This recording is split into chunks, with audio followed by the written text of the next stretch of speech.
Multiply કેમ કરવું એ છે. નવું કંઈ નથી, જે છે એનું મલ્ટીપ્લિકેશન માટે શિક્ષા છે. જે સારું મળ્યું એ બધી જનરેશનમાં પહોંચી જાય અથવા તો એને પણ મળે એની માટે એજ્યુકેશન.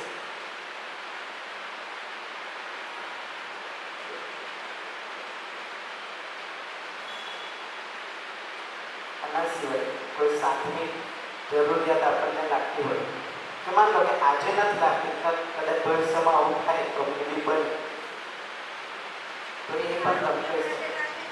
હા, આરોગ્ય મેડિકલ નીડ છે.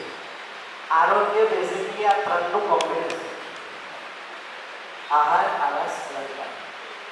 આ વસ્તુ જો આપણા ધ્યાનમાં હોય એટલે કે જેમ કે માનવના શરીર માટે આહારનો શું રોલ છે અને કયું ખાવું જોઈએ શરીરને અનુલક્ષી, એ રીતના કેવા પ્રકારનું ઘર અથવા તો રહેઠાણ હોવું જોઈએ આપણા શરીરને ધ્યાનમાં રાખે, અને કયા પ્રકારના અલંકાર અથવા તો કપડાં હોવા જોઈએ. જો આનું નોલેજ આપણી પાસે હશે તો આ શરીર 100 વર્ષ સુધી ડેમેજ ના થાય એવી વ્યવસ્થા છે અસ્તિત્વ. જો એક્સિડન્ટ ના થાય તો, વચ્ચે એક્સિડન્ટ થાય તો એ અલગ વસ્તુ, બાકી નેચરલી શરીરમાં પ્રોબ્લેમ આવે. મેં કીધું ને, અસ્તિત્વમાં વ્યવસ્થા છે, અવ્યવસ્થા છે. એવું ક્યારેય ના થાય કે અચાનક હાર્ટ એટેક આવી જાય, એવું પોસિબલ જ નથી. આપણને એની પાછળની વસ્તુઓ કદાચ ધ્યાનમાં ના હોય એટલે આપણને એવું લાગે કે અચાનક આવી ગઈ, ગ્રેજ્યુઅલી થાય. અચાનક એક્સિડન્ટ નથી કહેવાનો મતલબ અસ્તિત્વમાં એક્સિડન્ટ જેવું નથી, એ કોઈ નિયમથી ચાલે. તો જો આ શરીરના નિયમને મને ખ્યાલ હશે, જે પણ નિયમથી શરીર ચાલે છે એ નિયમ પ્રમાણે હું મારો આહાર, આવાસ, અલંકાર હશે તો આ શરીરને 100 વર્ષ સુધી કાઢી તમે તમારી રીતના પણ ઓબ્ઝર્વ કરી શકો, આજુબાજુથી પણ જોઈ શકો. આજે શરીર એની રીતના ઇન્ડિકેશન આપે જ છે, આપણને એની ધ્યાન નથી જતું અથવા તો આપણને વસ્તુ ઓળખાતી નથી એટલે પ્રોબ્લેમ થાય. આપણે શું કરીએ, એના ઇન્ડિકેશનને બાયપાસ કરીએ અને આપણને જે ગમતું હોય એવું કરીએ. આ ગમવાના અને નિયમને કઈ લાગે વળગે, નિયમને રીતના વર્ક થશે. આપણે આનું ધ્યાન નહીં રાખીએ તો શરીર અસ્વસ્થ થશે. અને આજે અને હજી લોજિકલી ઓબ્ઝર્વ કરો આ વસ્તુને, તો જેટલું પણ મેડિકલ છે એ બધું તો આમાંથી જ છે. દવાઓ જોશો તો અહીંયા છે, કેમિકલ અલ્ટિમેટલી આહારવાળી વસ્તુ છે.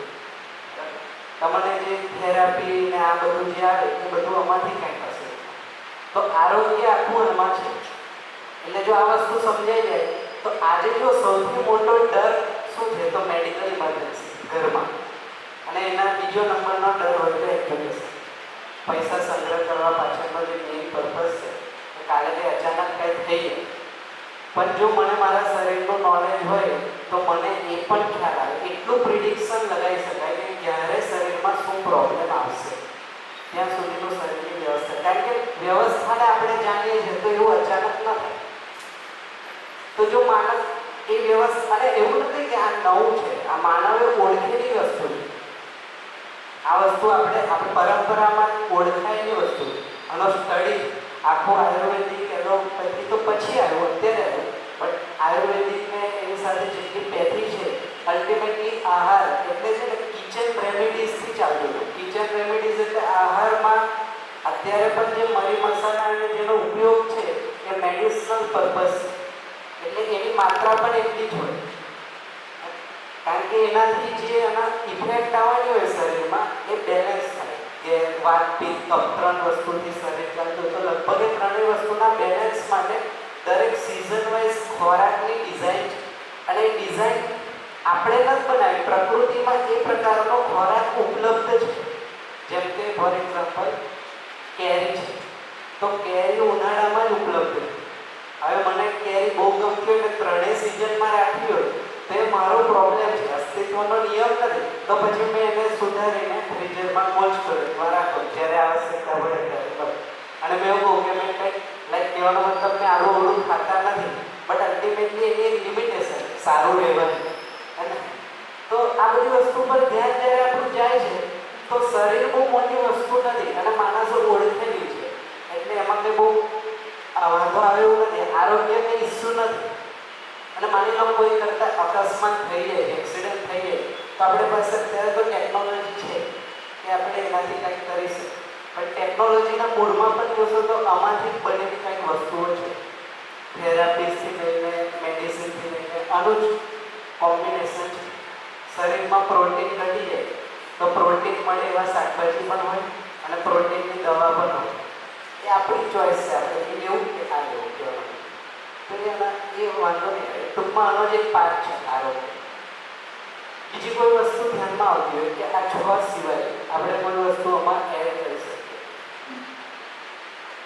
તો જો 2 વસ્તુથી નિશ્ચિત થઈ ગઈ આપણે, જે બહુ મોટો ઇસ્યુ હતો, તો હેલ્થ અને બીજું એજ્યુકેશન. એજ્યુકેશન તો અત્યારે અવેલેબલ થઈ ગયું, ફ્રી છે. હા, બ્રાન્ડ માટે હોય તો પછી અલગ વસ્તુ. સમજવા માટે એજ્યુકેશન હોય તો એ તો ફ્રી છે, એનો કોઈ ચાર્જ નથી એક્ઝિસ્ટન્સમાં.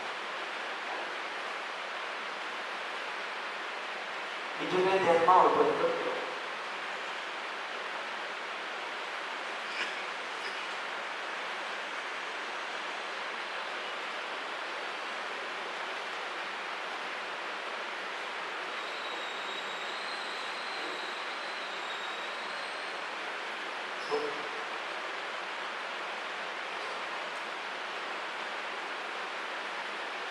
હવે જો હજી એક બીજું આના સિવાય જે ધ્યાનમાં આવતું હોય તમે ગમે ત્યારે કહી શકો, એટલે તમે ધ્યાનમાં રાખજો. એક સમય સુધી આપણને એવું હતું કે માણસની આવશ્યકતાઓ અસીમ છે, ત્યારે પૂરી ન થઈ શકે. અત્યારે આપણે જે ઓબ્ઝર્વ કરીએ છીએ 6 થી 7મી બને એક તો એડ થાય, અસીમ તો દૂરની વાત છે. તમે એક એડ કરીએ આપણે, જો નિશ્ચિત છે, અસ્તિત્વ નિશ્ચિત છે. આ મેં બનાવેલી નથી, આ છે. હવે આમાં પણ તમે બ્યુટી દેખો. આનું જે આવશ્યકતાઓની જે ડિઝાઇન છે, જો સામાન્ય કાંક્ષા આવશ્યકતા કરતાં વધારે હશે તો માણસને જે ફિલિંગ આવશે એને કીધું સમૃદ્ધિ. જરૂર કરતાં વધારે છે એ ભાવ બનશે, એ અહીંયાથી બનશે. જો મહત્વાકાંક્ષા માણસ જરૂર કરતા વધારશે તો એ થશે દુઃખી અથવા તો પીડિત. આ ચેક કરી એક્ઝામ્પલ. મારા ઘરમાં માન લો આવશ્યકતા પરિવાર પ્રમાણે 2 BHK ની છે ઘરની આવશ્યકતા. હવે મેં દેખાદેખીમાં કે કોઈ પણ રીઝનથી 4-5 BHK નું ઘર બનાવ્યું. હવે બનાવ્યું તો સુખી થવા, હવે મેન્ટેન કરવામાંથી મેં નવરો નથી થતો. મેન્ટેન કરવા બીજા 2 વ્યક્તિને કાં તો હાયર કરવા પડે કે 2 વ્યક્તિને કામ ચીંધવું પડે. એટલે આવશ્યકતા કરતાં જો આ વસ્તુ વધશે તો માણસ દુઃખી થશે. આ નિયમ છે. એક ગાડીની જરૂર હોય તમે 2-3 કરો તો એના મેન્ટેનન્સમાં અડધી એનર્જી તો જતી રહે. પછી તમારે એક રામુ રાખવો પડે. રામુ મેન્ટેન કરશે આપણી એક્સ્ટ્રા જેટલા પણ એસેટ છે. એટલે જેવું એ રેડી કરીને પાછો આવશે, હવે શું કરવું, એટલે પાછું તમારે બીજું કામ આપવાનું. એ રેડી કરીને આવે, હવે તો ખબર ના પડે કે તમે રામુને રાખ્યો કે રામુએ તમને રાખ્યો. એની માટે કામ જ ગોતવાનું, કારણ કે આપણે સેલેરી આપીએ, પૈસા આપીએ. તો જો આ વસ્તુ વધશે તો માણસ એના મેન્ટેન કુલ તો દુઃખી થશે. કહેવાનો મતલબ એના એનર્જી બધી અહીંયા જતી. એટલા માટે આ બધી વસ્તુ પબ્લિક સેક્ટરમાં આવે. લગભગ બધી વસ્તુ જે નીચેની 3 છે એ સમાજ લેવલ માટે છે, સામાજિકતા માટે, પરિવાર માટે નથી. આ પરિવારમાં તો વાતચીત ઘરમાં થઈ જાય. પરિવારમાં જે 3 વસ્તુ હરવા ફરવાનું તો ઘરમાં જ છે, એકબીજાની નજીક જ રહીએ.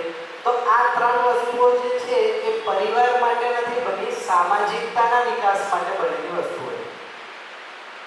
તો એક પરિવાર જો સુખી અને સમૃદ્ધ થઈ ગયો તો એને બીજા બધા પરિવારને કરવા માટે જવું પડે, આવવું પડે, આ તે એની માટે આ બધું. એટલે આ સામાજિક લેવલની જરૂરિયાતો, ઇન્ડિવિજ્યુઅલ જરૂરિયાતો નથી. ઇન્ડિવિજ્યુઅલ અને પારિવારિક જરૂરિયાતોમાં આટલી જ વસ્તુ આવે 3 ઉપર. આ 3 વધશે ને તો મેં કીધું એમ સમૃદ્ધિ મળશે. આ 3નો વધારો થશે આવશ્યકતા કરતાં તો દુઃખ અથવા તો પીડા અથવા તો સ્ટ્રેસ, ડિપ્રેશન, આ બધું આના જ કારણ છે. પછી આગળ શું, હવે જો એક ટાઈમે એક સ્ટેટસ સિમ્બોલ માટે એક પ્રકારનું વેહિકલ લઈ તો લીધું, હવે એને વેચી ન શકાય તો સમાજમાં શું વિચારશે, હવે એને મેન્ટેન કરવું પડે, હવે મને નથી થતું. આ ઘણા બધા ફેક્ટર્સ છે. એકવાર થઈ ગયું પછી તો એના પછી તમારે એ ગળે પડી ગયું એવી વસ્તુ છે. તો આ રીતના તમે ઓબ્ઝર્વ કરશો લોજિકલી અને થોડું ઓપન માઇન્ડ, તો માનસ માત્રની આવશ્યકતાઓ 6 છે જેને શારીરિક આવશ્યકતા કહે છે. આનાથી વધારે ધ્યાનમાં આવતી નથી અત્યાર સુધી તો ન થાય. કદાચ આપણા ધ્યાનમાં હોય તો આપણે એને વેરીફાઈ કરી શકીએ અને ઓબ્ઝર્વ કરી શકીએ કે આ 6 સિવાય સાતમી પણ કઈ વસ્તુની જરૂરિયાત પડશે.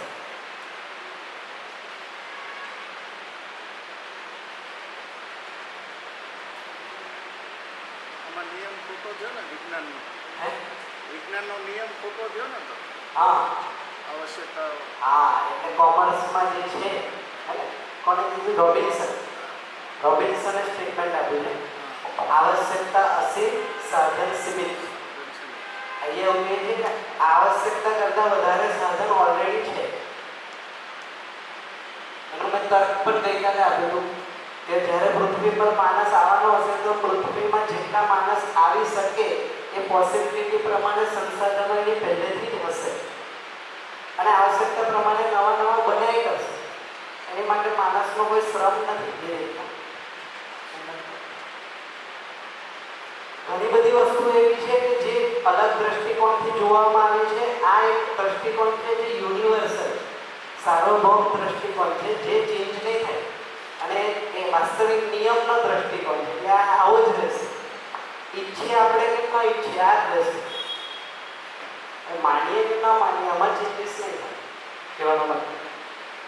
કદાચ આપણી આજે સ્વીકૃતિમાં આવે કાલ સ્વીકૃતિમાં આવે એ દરેકના એક સ્થિતિ હોય એ પ્રમાણે માણસ સ્વીકારશે. બટ જ્યારે સમજાશે ત્યારે આ જ સમજાશે એમ બોલું. માની લો કે પહેલા સ્ટાન્ડર્ડના અથવા તો એલકેજીના સ્ટુડન્ટને આપણને ખબર છે કે એને એડિશન સબટ્રેક્શન આગળ આવશે, અત્યારે એને નથી સમજાતું.